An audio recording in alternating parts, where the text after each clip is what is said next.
जब हम अपनी प्राणों की यात्रा पर चलते हैं, अपनी सांसों के साथ रहते हैं, सांस आता है और जाता है, तो आपके प्राण में शरीर के भीतर जितने भी ऊर्जा के सेंटर हैं, जैसे सिर के ऊपर सहस्रार है, माथे के पास आज्ञा चक्र है, गर्दन के पास विशुद्धि चक्र है, हृदय के पास अनाहता है, नाभि के पास मणिपुर है और नाभि से नीचे स्वादिष्ठान है और स्वादिष्ठान से नीचे मूलाधार चक्र है। ये सारे ऊर्जा के जो स्रोत हैं, जहां पर हमारा पूरा नाड़ी तंत्र आपस में एक दूसरे की नाड़ियों के साथ संबंध स्थापित करता है। जैसे जैसे हम अपनी सांस के साथ होते हैं, अपनी सांस को बाहर निकालते हैं, तो यहाँ पर पूरे नाड़ी तंत्र के भीतर तरंगे पैदा होती हैं। सांस आता है, जाता है, आता है, जाता है, और प्राणमय शरीर के भीतर ये सारे चक्र, सारे हमारे चक्रास जो ऊर्जा के स्रोत हैं वो खुलने लगते हैं। और जैसे जैसे खुलते हैं तो हम एक रोशनी का पुंज बन जाते हैं, टनल बन जाते हैं। अब हम कई बार बात करते हैं, मान लो एक अंधकार का और एक प्रकाश का लड़ाई हो जाए आपस में। एक तरफ अंधकार है, एक तरफ प्रकाश है, दोनों का युद्ध करते हैं।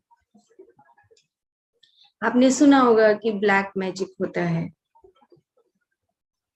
तो जरूर से जरूर लाइट मैजिक भी होता होगा। तो अगर ब्लैक मैजिक है तो लाइट मैजिक भी है। तो ब्लैक मैजिक क्या है? ब्लैक मैजिक है कि जब हम मन के आवरण में दूसरे को उलझाने लगे और खुद भी उलझ चुके हों। हम पहले मन के आवरण में खुद उलझ चुके, फिर दूसरे को भी उलझाना चाहते हैं। अंधकार उसी मन के साथ, इंद्रियों के साथ, अहंकार के साथ एक मैजिक करने लगे कि हाँ, मेरे को देखकर हिप्नोटाइज होते हैं।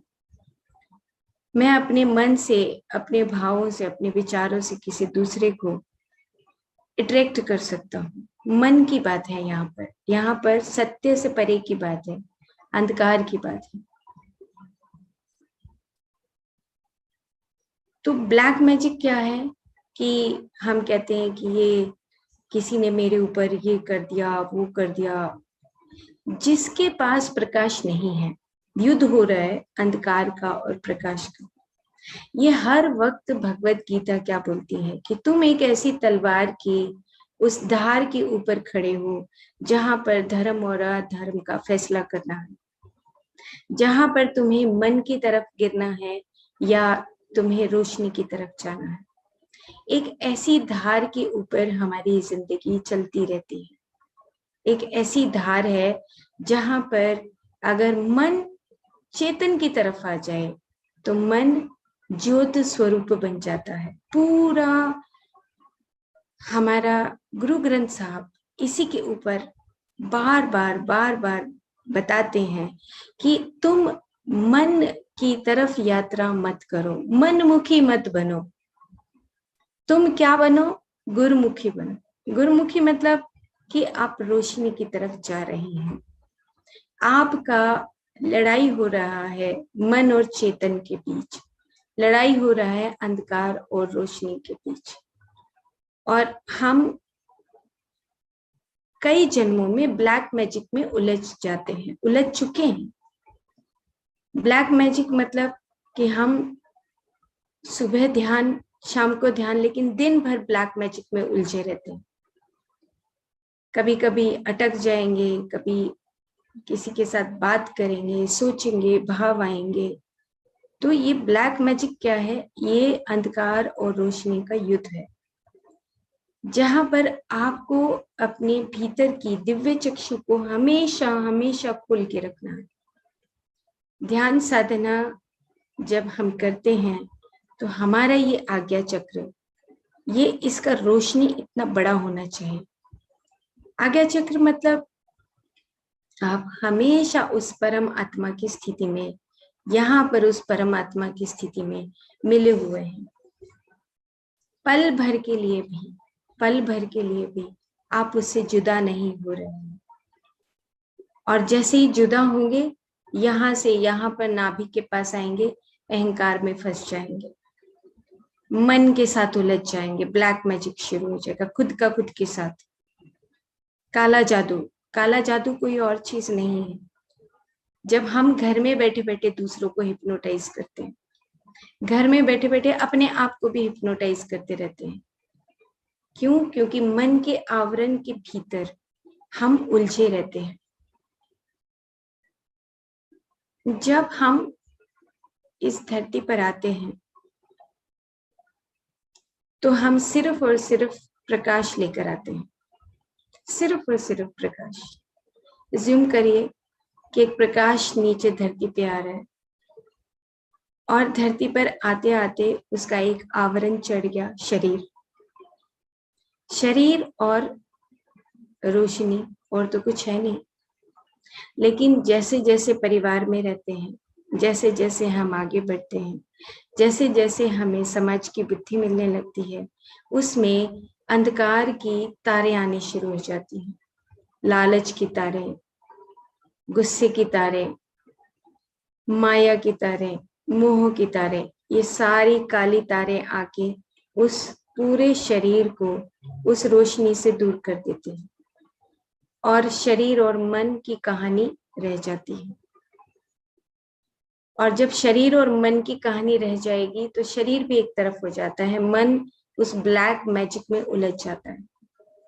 ब्लैक मैजिक, दूसरों के साथ खिलवाड़ करने लगते हैं हम, दूसरों को बहकाने लगते हैं कि हाँ बस मैं ही सुपर हूं, सुपर ह्यूमन बीइंग बनकर। तो इस प्रकार से हमें एक अंधकार और रोशनी के युद्ध को देखते रहना है अपने ही उस दिव्य चक्षु से कि हम कहाँ उलझ रहे हैं।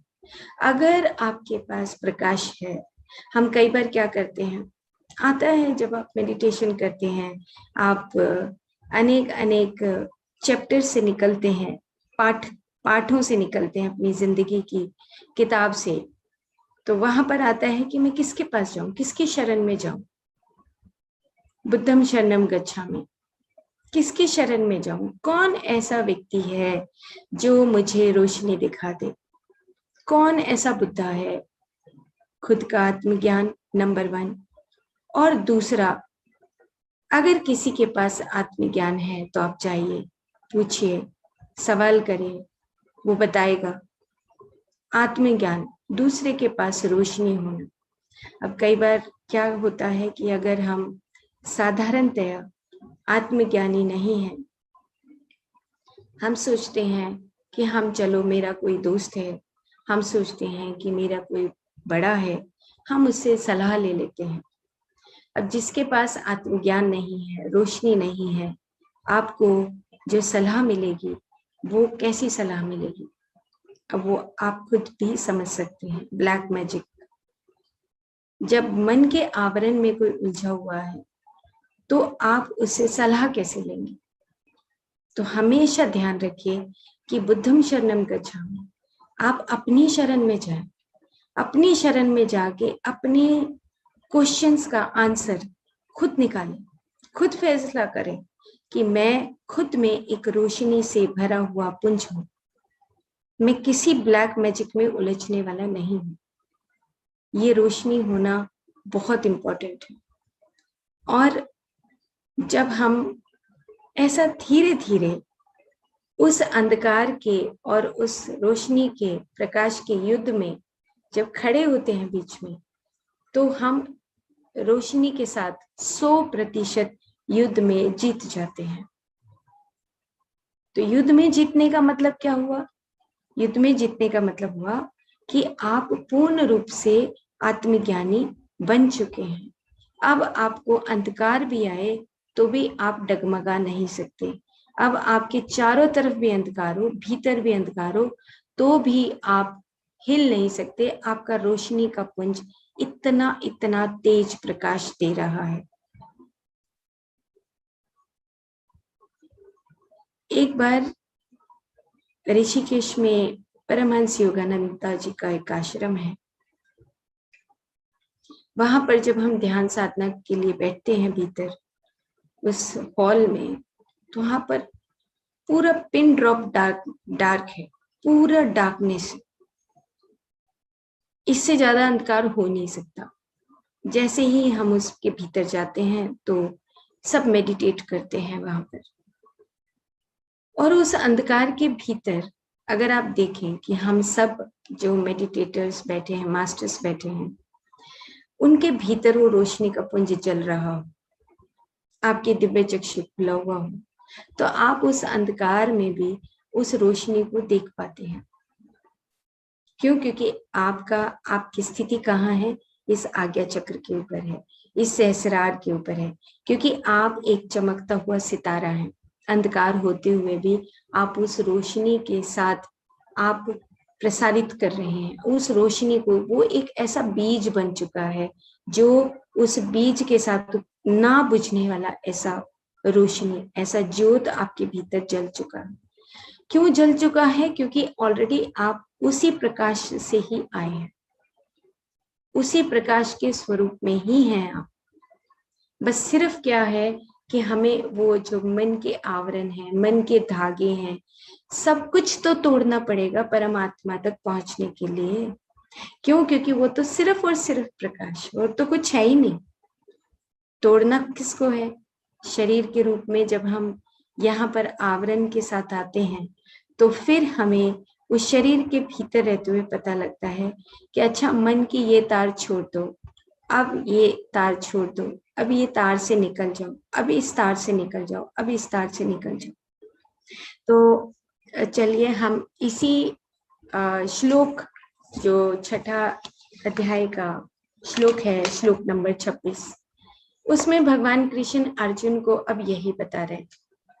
वो यही बात बताते हैं कि अर्जुन तू एक बार समझ ले कि मन क्या होता है। अब आगे के जो 2 श्लोक हैं उसमें वो यही बात विस्तार से बता रहे हैं। कृष्ण कौन? कृष्ण मतलब कि एक परमात्मा की स्थिति तक पहुंचे हुए योगेश्वर। और अर्जुन कौन? जो अभी शरीर से निकलकर उस आत्मा स्वरूप से प्रकाशित हो रहे हैं, उनकी बातों को सुनकर एक आत्मज्ञानी बन रहे हैं। एक आत्मज्ञानी को अगर बताता है तो बहुत जल्दी समझ आ जाती है। तो अर्जुन को अब यहाँ तक 6 अध्याय तक पढ़ते पढ़ते, बताते बताते ये बात उनको समझ आने लगी कि हाँ, मैं शरीर नहीं हूँ, हाँ मैं मन नहीं हूँ, हाँ मैं कारण शरीर नहीं हूँ। मैं कौन हूँ? मैं सिर्फ और सिर्फ आत्मज्ञानी हूँ। आत्मा मतलब हर एक के भीतर तुम उसी रोशनी को देखते हो, शरीर नहीं। तो वो क्या बोलते हैं? वो कहते हैं कि स्थिर न रहने वाला चंचल मन जहां जहां विचरण करता है, वहां वहां से उसे हटाकर आत्मा में ही स्थिर करना चाहिए। क्या बताते हैं? कि स्थिर न रहने वाला मन जहां जहां विचरण करता है उसे हटा लो और उसे आत्मा में स्थिर कर दो। मन जो है वह विचारों का बामी है, बल्मीक है। मतलब जो विचारों के साथ रहने वाला है, क्योंकि उसका स्वभाव है, उसको हम हटा नहीं सकते। उस स्वभाव को कैसे बदल सकते हैं? उस स्वभाव को हम बदल सकते हैं जब हमारा मन तू ज्योत स्वरूप अपना मूल पिछान। गुरु ग्रंथ साहब में ये लाइन मुझे बहुत बहुत अच्छी लगती है, बहुत प्यारी लगती है। क्यों? क्योंकि बार बार गुरु नानक जी ये बोलते हैं कि मन तू ज्योत स्वरूप अपना मूल पिछान। अब एक चीज में से 2 चीजों को निकाल दो, ऐसे दो अलग अलग हिस्से बना दो एक ही चीज के। आए तो हम प्रकाश के रूप में थे, लेकिन उसके साथ साथ उस प्रकाश के साथ साथ मन बनने लगा। अब वही बात गुरु नानक जी पूरे गुरु ग्रंथ साहब में समझा रहे हैं कि मन तो ज्योत स्वरूप, तो आया तो ज्योत स्वरूप में था, तो अपना मूल पहचान, तो अपना मौलिक स्वभाव पहचान तो सही। तो अपने मौलिक स्वभाव को पहचानने के लिए हमें मन के भीतर जो ये समाज की बुद्धि जिसने हमें दी, यहाँ पर समाज में रहते हो, अब हमें उस मन को रोशनी की तरफ लेकर जाना है, चेतना की तरफ लेकर जाना। तो वो यही बात भगवान कृष्ण भी समझा रहे हैं। भगवत गीता हो या गुरु ग्रंथ साहब, कोई भी वेद हो, बाइबल हो, कुरान हो, सभी में यही बात बताई गई है अलग अलग तरीके से। तो वो ये कहते हैं कि चंचलता उसका मौलिक स्वभाव है। किसका? मन का, चंचलता का। अब वो कहते हैं कि वह सदा क्या करता है, उसका स्वभाव क्या है? इंद्रिय सुखों के बारे में, गत स्मृतियों के बारे में वो भागता ही रहता है। अब स्मृतियों में भागेगा या इंद्रियों की सुखों में मन भागता ही रहता है। स्मृतियों में भागेगा, ब्लैक मैजिक शुरू हो गया। हाँ, मेरे पास इतना कुछ है, मैं धनवान हूँ, मेरे पास धन संपदा है, मेरे पास इतना सारा बड़ा घर है, फार्म हाउस है, कपड़े हैं, गहने हैं। ये सब जो स्मृतियां हैं, उस स्मृतियों में उलझते उलझते संस्कार बनने लगते हैं, ब्लैक मैजिक में उलझने लगते हैं। अब वो क्या कहते हैं? वो ये कहते हैं कि नहीं अर्जुन, तुम यहाँ से हटाकर मन को आत्मा में स्थिर करो। और स्थिर करने का उपाय क्या है? अपनी सांसों के ऊपर ध्यान देना। जब आप अपनी सांसों के साथ होते हो तो मन और चेतन एक होने लगता है। यानी कि जो मन शरीर है, जो कारण शरीर है, जो महाकारण शरीर है, वो तीनों एक होने लगते हैं। कारण मिटने लगता है कि हाँ, मैं कारण मतलब कि जो संचित कर्म है, प्रारब्ध कर्म है, आगामी कर्म है, वो सारे नष्ट होने लगते हैं। जो इतना मोटा हमारा कारण शरीर आता है, कभी कैंसर आता है, कभी थायराइड आता है, कभी डायबिटीज आता है, कभी एक्सीडेंटल डेथ होती है, सब कारण शरीर का भाग है, सब संचित शरीर का भाग है। तो वो क्या कहते हैं कि जब तुम मन को आत्मा में स्थिर कर लेते हो, क्यों, कैसे? जब श्वास के ऊपर ध्यान देते हो, तो हम इस चलने वाली सांस पर ध्यान देने से आपका मन और चेतन एक होने लगता है। तो ये जो श्लोक है 26वां श्लोक 6ठे अध्याय का, उसमें बस इतनी ही बात समझा है कि अर्जुन, अब तुम आत्मज्ञानी बनने के लिए अपने ध्यान में स्थित हो जाओ। ध्यान मतलब धी का मतलब आपका मन शरीर, आपका कारण शरीर, आपका महाकारण शरीर, ये सारे शरीरों में आप एक हो रहे हो, उसकी यात्रा करने लगे हो। यात्रा का मतलब ट्रेवलिंग भी होता है, लेकिन यात्रा का मतलब ये भी होता है कि आप अपने सारे शरीरों को एक समझते हुए ही इस समाज से व्यवहार कर रहे हो। आपकी आत्मा शरीर, मन शरीर, कारण शरीर, महाकारण शरीर और स्थूल शरीर, इन सारों को मिलाकर आप यात्रा करना। आप अपने जीवन के क्षण क्षण में आप अपनी यात्रा को आगे बढ़ा रहे हो। एस्ट्रल ट्रेवल वो अलग चीज है। यात्रा करना धी प्लस यान, अपने शरीरों के साथ यान में बैठ के यात्रा करना। एस्ट्रल ट्रेवलिंग इट्स ओके, ठीक है, वो एस्ट्रल ट्रेवल हम सूक्ष्म शरीरों के साथ यात्रा करते हैं, लेकिन जिंदगी की यात्रा कौन करेगा? जिंदगी की यात्रा तो ब्लैक मैजिक में उलझी हुई है। सुबह तो एस्ट्रल ट्रेवल कर लिया हमने, मेडिटेशन, एस्ट्रल ट्रेवल किया हमने, बहुत किया, हम दूसरे वर्ल्ड में गए, हमें पता लगा। लेकिन इस जिंदगी की यात्रा में जो हम धी प्लस यान, उस ध्यान में रहते हुए, उस शरीर में बैठे हुए, उस यान में बैठे हुए हम रोज एक एक क्षण की यात्रा करते हैं। सत्य से दूर चले गए, ब्लैक मैजिक में उलझ गए, अंधकार में फिर से आ गए, रोशनी में गए थे मॉर्निंग में गए 1 घंटा 2 घंटा 3 घंटा जितना भी ध्यान किया, उसके बाद फिर से ब्लैक मैजिक आ गई, फिर से हम उलझ गए उन क्षणों के बीच में। नहीं, वो ये कह रहे हैं कि अब तुम इस छठे अध्याय में कि तुम अपने मन को उस चेतन के साथ मिला लो अब अर्जुन। तो वो ये बात समझा रहे हैं कि तुम्हें मन को हटाकर श्वास पर ध्यान देना है। क्यों? क्योंकि तुम्हारी जो ये सहज आदतें हैं मन की, ये धीरे धीरे मिटने लगेंगी, और जब मिटने लगेंगे तब आप संपूर्ण रूप से रोशनी के रूप में स्थित होने लगोगे। फिर और उससे एक अगला श्लोक और करते हैं।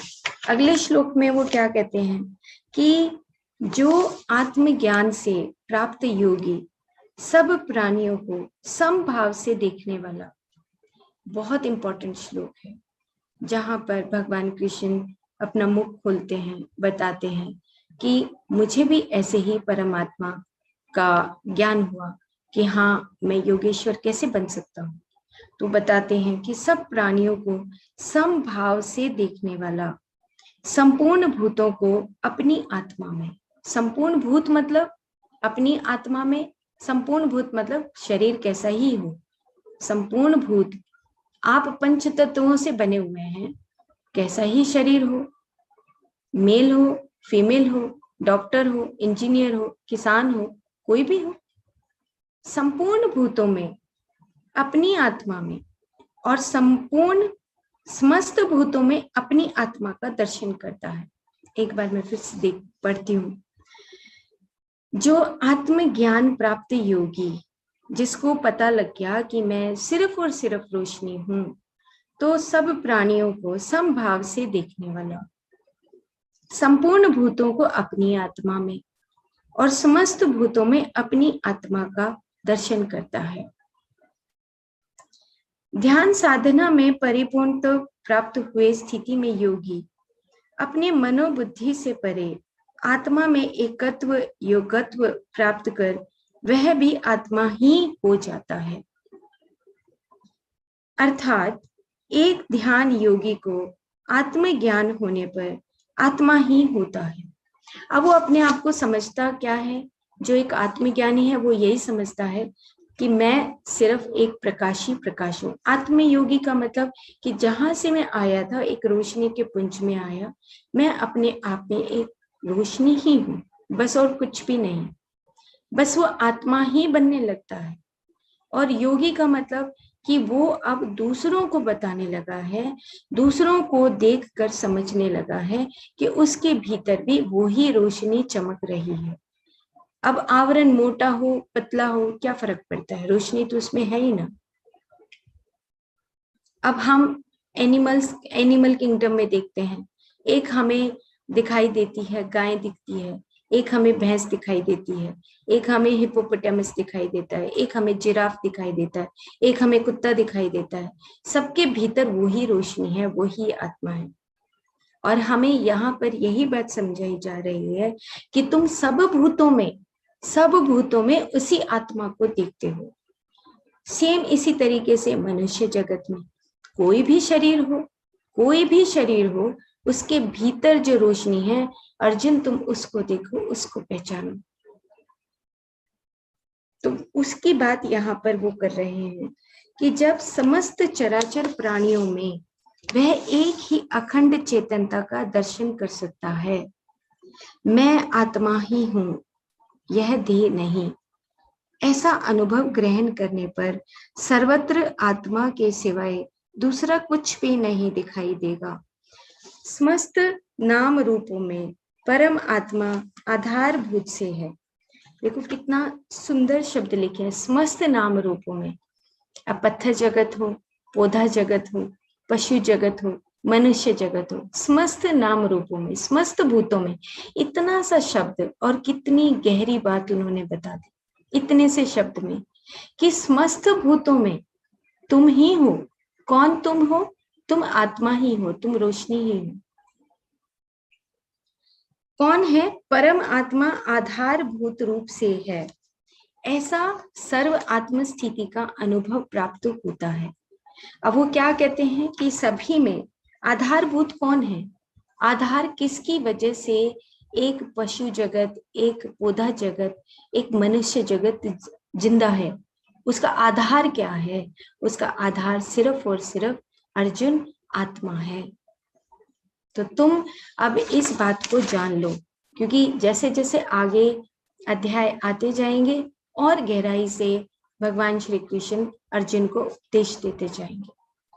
वो अब बताते जा रहे हैं, क्योंकि अर्जुन को ये बात समझ आने लगी है कि मैं अब शरीर नहीं हूँ, अब मैं मन भी नहीं हूँ, अब मैं कारण भी नहीं हूँ, अब मैं सिर्फ और सिर्फ अगर युद्ध करूंगा तो दूसरों को और अपने को एक ही समान समझते हुए आत्मा के स्वरूप में ही मैं युद्ध की स्थिति में आऊंगा। अब युद्ध क्यों? अब हम कई बार सवाल आता है कि अगर भगवान कृष्ण चाहते तो युद्ध खत्म हो सकता था, ऐसा हो सकता था, वैसा हो सकता था। हाँ ठीक है, हमारी पावर है सोचने की, तो हम ऐसा सोच सकते हैं। आप बताइए कि अगर बहुत ज्यादा स्थिति, जब युगों का अंत आने लगे तो और सभी के उस आवरण में, मन का आवरण, ब्लैक मैजिक हर एक के पास रहने लगे, तो क्या होगा? एंड में क्या होगा? एक परम आत्मा, एक योगेश्वर आएंगे इस धरती पे। वहां पे फिर ये कैलकुलेशन नहीं चलेगी कि ब्लैक मैजिक किसी के पास छोटा है या बड़ा है। वहां पे नो कैलकुलेशंस, वहां पे सिर्फ और सिर्फ योगेश्वर एक योगी बनाते हुए किसी अर्जुन को खड़ा करते हैं कि अब तुम यहाँ पर धर्म की स्थापना करो, अब तुम यहाँ पर रोशनी की स्थापना करो, क्योंकि अब युग का यह अंत होने वाला है। युग का अंत का मतलब कि अब हम उस अंधकार को परमानेंटली यहाँ से रिमूव करने वाले हैं। अंधकार खत्म हो जाएगा तो क्या बचेगा? रोशनी बचे। वही बात यहाँ पर इतनी गहराई से इस श्लोक में बता दिया कि तुम आप क्या करो कि तुम आप सभी सर्वभूतों में उसी आत्मा का अनुभव करो, चाहे वो कौरव हैं, चाहे वो उनके रिश्तेदार हैं, कोई भी है, उसके भीतर तुम उस रोशनी को देखो कि वो रोशनी कितनी टिमटिमा रही है। 1 डिग्री की रोशनी है या 50 डिग्री की रोशनी है या 100 डिग्री की रोशनी है। अगर 100 डिग्री की रोशनी है तो वो योगेश्वर है, मान लो थोड़ी देर के लिए। और अगर वो 1 डिग्री की रोशनी है तो वो तमस में है, उसके पास मन का आवरण होते हुए वो ब्लैक मैजिक में उलझा हुआ है। मेरा घर, मेरा राज्य, अब मैं इस राज्य में सबको मैं अपने हिसाब से चलाऊंगा, ये मेरी धरती है, ये मेरी धन संपदा है, मेरा रिश्तेदारियां हैं, ये सब ब्लैक मैजिक का खेल है। तो वहां यहाँ पर सर्वभूतों में तुम मुझे स्थित पाते हो अर्जुन, वो बोलते हैं। कैसे? कि जब तुम ध्यान साधना में अपने आप को आत्मा के स्वरूप में स्थापित करते हो, ज्ञात करते हो, उसको आत्मा ही सर्वव्यापकता समझ में आती है। तो जब हम आत्मा में स्थित होते हैं तब उसको समझ आती है कि अच्छा, सभी भूतों में तो मैं ही समाया हूं। मैं कौन? मतलब आत्मा समाया हुआ है। मैं कौन? प्रकाश से समाया हुआ। मैं कौन? चेतना समाया हुआ। यहाँ पे मैं कृष्ण नहीं, मैं का मतलब आत्मा, मैं का मतलब चेतना, मैं ही समाया हुआ हूं सब में। तब जगत के प्रत्येक वस्तु में उसी चेतनता को, उसी आत्मा को वह देखता है। अपने से भिन्न कुछ भी नहीं, यह उसे ज्ञात होता है।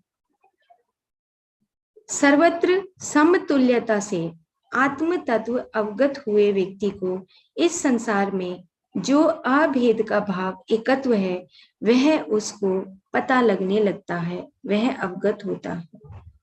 अब कितना हमें मेहनत करना पड़ेगा। देखो, अपना होमवर्क तो बहुत ज्यादा है। एक बच्चे का होमवर्क तो पहली क्लास का, दूसरी क्लास का खत्म हो जाएगा, लेकिन इस धरती के स्कूल का होमवर्क तो बहुत मेहनत करनी पड़ेगी हमें। क्यों? क्योंकि इतना कुछ, इतना गहराई है इस श्लोक में कि इतना होमवर्क हमें दे दिया है एक परम आत्मा ने, एक योगेश्वर ने, कि भाई करते रहो मेहनत जब तक तुम प्रकाश नहीं बन जाते। करो मेहनत। और अगर ये होमवर्क अगर हमें मिला है तो ध्यान भी हमें मिला है कि हम ध्यान के माध्यम से अपनी उस जर्नी को आगे बढ़ाएं। तो लास्ट की लाइन है कि वह समष्टि में अपने को और अपने में समस्त समष्टि को देखता है। मतलब कि जो हमें सामने दिखाई देता है, जो जगत दिखाई देता है, जो ब्रह्मांड दिखाई देता है, उस ब्रह्मांड में मैं अपने आप को देखता हूँ। अपने आप को का मतलब मैं नहीं, मैं अपने आप को नहीं, मतलब मैं चेतनता को देखता हूँ कि सभी के भीतर वही टिमटिमा रहा है। मैं अपने आप को देखता हूँ और अपने में समष्टि को देखता हूँ। अपने में मैं उस समस्त भूतों को भीतर देखता हूँ। मेरे जो कण कण में, एक कण कण जो कण कण में समाया हुआ है, आप सोचो कि मेरी ये जो एटम्स हैं, मोलिक्यूल्स हैं, सेल्स हैं, ऑर्गन्स हैं, पूरी बॉडी है, सिस्टम है, इसके अंदर कितनी चेतना शक्ति छुपी हुई है। और हम अपने आप को कमजोर समझ बैठते हैं, नहीं मैं तो ये नहीं कर सकता हूँ, नहीं उसने मेरे को चीट किया है, नहीं उसने ऐसा कहा, नहीं उसने ऐसा कहा। क्यों? क्योंकि मैं ब्लैक मैजिक में उलझ गया हूँ। मैं मन के आवरण के अंदर उलझा अपने उस ब्लैक मैजिक में खुद में ही खत्म हो रहा हूँ, मिट रहा हूँ। नहीं, हमें उस यात्रा में जाना है जहां पर वो अंधकार से रोशनी की तरफ हमें लेके जाते हैं। तो ये जो 2 श्लोक थे, 26वां और 29वां श्लोक, उसमें पूर्ण रूप से भगवान कृष्ण ने बता दिया अर्जुन को, हम सबको, कि अब तुम मन की स्थिति से बाहर आ चुके हो। मन का स्वभाव जो चंचल है, तुम उस चंचलता में नहीं हो। मन और चेतन एक हो रहा है।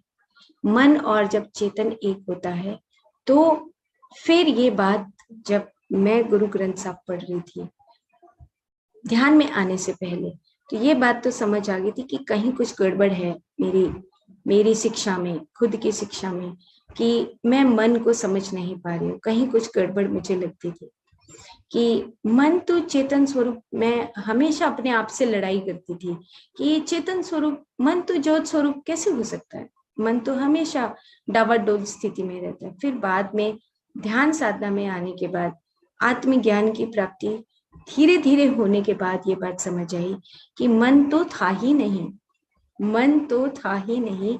यहाँ इस धरती पर आते हैं तो समाज की बुद्धि, मन समाज अनुसार है। मन जो है समाज के अनुसार हम अपने आप को बना लेते हैं। तो फ्रेंड्स, आज इतना ही। कल हम और श्लोक लेंगे और सैटरडे संडे 2 दिन हमारा जो अखंड ध्यान रहेगा, उसके लिए आप प्रिपेयर रहिए। और जो हमारा इवनिंग का 40 डेज का साइलेंस मेडिटेशन जो हम खुद में कर रहे हैं अपने आप में, उसमें एक होमवर्क और जोड़ लीजिए। जो आज का श्लोक है उसको जोड़िए कि क्या मैं ब्लैक मैजिक में उलझा हुआ हूँ? ब्लैक मैजिक और कुछ भी नहीं है, यही है कि आप अपने मन के एक एक कोने कोने में जाकर देखिए कि कहीं मैं उलझा तो नहीं हूँ। मुझे निकालना है अपने मन के कोने कोने से बाहर आकर, उसको रोशनी में परिवर्तित कर देना है। बहुत सारी बातें जब ध्यान साधना करते हैं, आप अकेले बैठते हैं, मौन में जाते हैं, तब आपको ये बातें समझ आती हैं कि ये जो मन है जो हमें अंधकार की तरफ लेकर जाता है, इसको हमें छोड़ना है। एक एक तार को हमें अपने भीतर से उस अंधकार की तार को निकाल देना है। और ये तभी हो सकता है जब हम अपने आप में अकेले बैठे, कमरे में बैठे, नेचर के साथ बैठे, म्यूजिक के साथ रहें। अकेले रहकर हम ज्यादा अपनी साधना को बढ़ा सकते हैं। धी प्लस यान का मतलब बहुत सारे मास्टर्स एस्ट्रल ट्रेवल सीखते हैं, बहुत सारे मास्टर्स अलग अलग लोकों में जाना सीखते हैं। इट्स इम्पॉर्टेंट, बहुत इम्पॉर्टेंट है। लेकिन धी प्लस यान का मतलब एक और भी होता है कि आप अपने शरीरों के साथ जो यात्रा क्षण क्षण में करते हैं, वो सही कर रहे हैं या नहीं कर रहे हैं। एक एक क्षण क्षण प्रकाश में बदलता जाए, एक एक क्षण क्षण जब प्रकाश में बदलेगा, तब आप संपूर्ण प्रकाश में स्थापित हो पाएंगे। तब हम उस कारण शरीर से निकल पाएंगे। ये कारण शरीर का आवरण हटा देना है, मन शरीर का आवरण हटा देना है। ये दो शरीर ऐसे हैं कि जब हम प्राण शरीर और आनंद शरीर के दोनों तरफ से जब रोशनी होने लगती है तो मन और कारण अपने आप ही सिकुड़ के खत्म हो जाता है। तो इसीलिए मन के अंदर ऐसा कोई भाव आता है जहां पर हम रोशनी से हटकर अंधकार की तरफ जाते हैं, तो हमें मौन साधना, माय डियर फ्रेंड्स, बहुत इंपॉर्टेंट है। इसलिए 40 डेज 30 डेज जितना आपका दिल है, 1 घंटा 2 घंटा अपनी डायरी को मेंटेन करते हुए मौन साधना में रहें। अदरवाइज नेक्स्ट लाइफ तैयार है, अदरवाइज नेक्स्ट ईयर्स तैयार हैं कि हमें उस एक्सपीरियंस को, एक छोटे से एक्सपीरियंस को बड़े एक्सपीरियंस के रूप में आए। जब प्रॉब्लम एक बार हम नजरअंदाज कर देते हैं तो वही प्रॉब्लम बड़ी हो जाती है। इसलिए हमें अपनी मन के विचारों को नजरअंदाज नहीं करना है।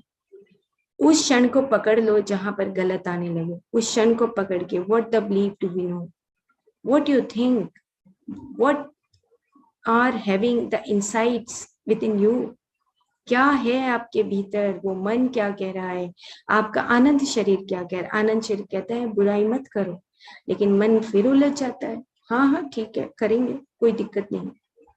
नहीं, उसी क्षण को पकड़ लो।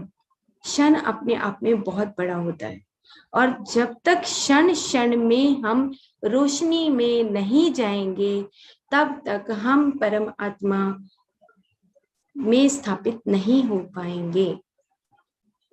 तो हमें अपनी पूरी लाइफ को, अभी जो आगे आने वाला है, आगामी कर्म को अकर्म में परिवर्तित करना है। पूरी भगवत गीता में अकर्म तक आ जाएगा लास्ट में यथेच्छसि तथा कुरु, छोटे छोटे जो श्लोक हैं उसमें, अब अर्जुन मैंने तुम्हें समझा दिया है सब कुछ, अब तुम्हारी इच्छा है, तुम जैसा करना चाहो करो, मैं अब तुम्हारे साथ नहीं हूं, अब तुम्हें ही खड़ा होना है, मैं तो तुम्हारा सारथी हूं, अब तो मुझे बस घोड़ा चलाना है, अब मैं तुम्हें कुछ नहीं बताऊंगा, मैं तो सिर्फ सारथी हूं, अब तुम्हारी विल है, तुम्हारी इच्छा है, यथेच्छसि तुम्हारी इच्छा है, मैं तुम्हें सब कुछ बता चुका हूं, अब तुमने जैसा करना है करो। ना अर्जुन बुरा है ना कौरव बुरा है, कोई बुरा नहीं है, ये स्टेजेस हैं, उस स्टेजेस के अकॉर्डिंग हमें युद्ध करना होता है अपने आप से ही। कभी मैं काला हूं, कभी मैं सफेद हूं, कभी मन में अंधकार में उलझा हूं, कभी मैं रोशनी में हूं। तो अभी हमेशा रोशनी रहेगा तो हम ही योगेश्वर बन जाएंगे। किसी दूसरे को हमें योगेश्वर बनाने के लिए सिर्फ उपदेश देना है, संदेश देना है, बताना है, काउंसलिंग करनी है, उसको सहजता से बताना है। एक आत्मज्ञानी के स्वरूप में ही हम एक आत्मज्ञानी को की तरफ ले जा सकते हैं अगर हम स्वयं में पूर्ण रूप से प्रकाश हैं। तो धीरे धीरे माय डियर फ्रेंड्स आगे बढ़ते रहिए और मौन साधना में जरूर से जरूर जाइए, नेचर में जाइए, सर्वभूत आत्मा मैं इन सभी में समाया हुआ हूँ। चींटी को कुछ देर के लिए मौन साधना में चलते हुए देखिए, मकोड़े को चलते हुए देखिए, कोई और आपके आसपास कोई कीट पतंगा है उसको देखिए, आप देखिए कि मैं विश्व में शरीर जब बन रहा हूं तो मैं क्या उससे कनेक्ट हो पा रहा हूं, मेरी कनेक्टिविटी क्या है, मेरे चारों तरफ जो ब्रह्मांड है उसके कण हैं जो मुझे दिखाई भी नहीं दे रहे, क्या मैं उससे जुड़ पा रहा हूँ। मौन साधना में जाइए, जुड़िए उससे। आपके चारों तरफ जो वेट कर रहा है, जो इंतजार कर रहा है आप सबका कि हाँ मेरे चारों तरफ जो इनविजिबल मेरा ब्रह्मांड है कि वो उसको हम कब समझेंगे, वो समझना है। बाहर की दुनिया हो गई, काफी हो गई, कई जन्मों की मैं बाहर की दुनिया की दोस्ती करी, बहुत हो गया दोस्ती, अब अंदर की दोस्ती करें।